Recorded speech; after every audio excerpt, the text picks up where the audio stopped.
jyst really cyffroes mewn am byd i ddangos i Cymru be mae'r pobl fan hyn y gog ma'n gallu neud.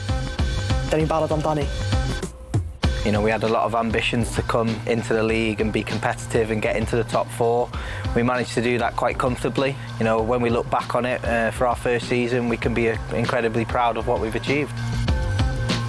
Obviously, it's a landmark achievement because it's the first time that the women's team have got to a major final. So, again, that should be celebrated, and we're really proud of the group for the efforts that they've put in.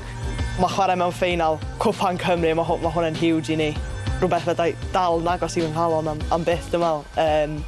A ia, sy'n cymryd y fuddugoliaeth yn anhygoel i ni yma'n Wrecsam. Wrecsam! Fydd yn brofiad gwych. Dwi'n gobeithio fydd yna gymaint o cefnogwyr Wrecsam a da ni'n gallu gael yna yn cefnogi ni, achos wneith hynna jyst bwysio ni ymlaen a gobeithio gawn ni win cyntaf ni'n erbyn Caerdydd. Our fans, they've followed us home and away already this season, but I know there's quite a few looking to make the trip down to Newport, so we're really grateful, and you know we're made up that we got there, but yeah, we've got eyes on the prize. We'll be facing a really tough Cardiff side.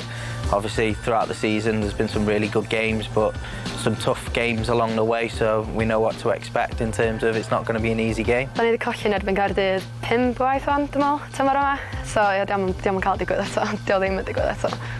It's a cup final, so, you know, form sort of goes out the window. In some games, there's just been fine margins that have managed to get away from us, but, you know, we're really excited and looking forward to the challenge. Y peth mwyaf i ni ydi cyd chwarae a pawb roi 110% i fewn i bob dim da ni'n neud. Ond haid i fi ddim, mae Cara Jones di bod yn anhygoel i ni tymor yma. Mae di dod mewn, mae di ffitio mewn.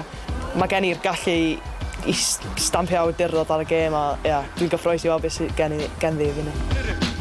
Mae yna lot o chwerir wedi stepio fyny season yma. Lily Jones, definitely, especially ar ôl gol yn fy man y cael ras. Mae hi definitely yn midfield i wylio.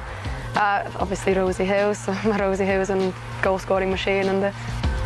With us being at Wrexham, we want to be successful and we want to get into as many finals as we can. You know, it's a great opportunity for us, and either way, we should be relatively proud of what we've achieved this season, and it'd be really nice to cap it off with a trophy.